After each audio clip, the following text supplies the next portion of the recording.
Delphi. ഞാൻ ഇരിട്ടിയിൽ നിന്ന് വരുന്നു. 2019 ഞാൻ ഉടമ്പടി ചെയ്തിട്ടുണ്ടായിരുന്നു.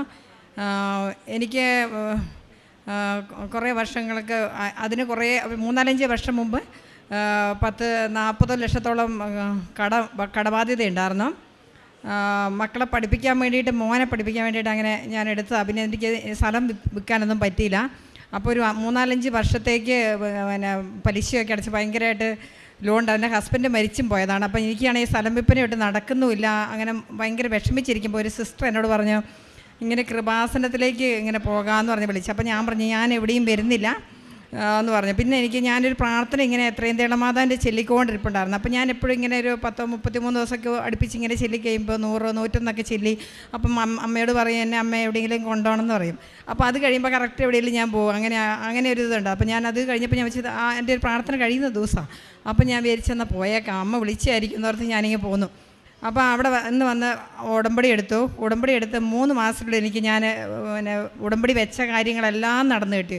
ഒരു കാര്യം മാത്രം അതിനകത്ത് കുറച്ചൊരു പകുതി നടന്നു കിട്ടി. അങ്ങനെ ബാക്കി എല്ലാ കാര്യങ്ങളും അന്ന് തന്നെ നടന്നിട്ട് 40 ലക്ഷം കടമുണ്ടായിരുന്നു, അത് വെച്ചായിരുന്നു. പിന്നെ ഒരു സ്ഥലം വിൽപ്പനയൊക്കെ നോക്കിയിട്ട് കുറേ കാലമായിട്ട് നടക്കുന്നില്ലായിരുന്നു, അതും നടന്നു കിട്ടി.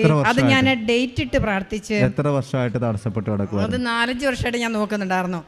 അപ്പം അത് നടന്നു കിട്ടി. പിന്നെ അത് ഞാൻ ഡേറ്റ് ഇട്ട് പ്രാർത്ഥിച്ചു സ്ഥലം വിൽപ്പനയ്ക്ക്. ഇവിടെ ഇങ്ങനെ ഞാൻ വന്നപ്പോൾ ഇങ്ങനെ ഒരു ഡേറ്റ് ഇട്ടിട്ട് ഇങ്ങനെ ഒരു സാക്ഷ്യം പറയുന്നത് ഞാൻ കേട്ട്.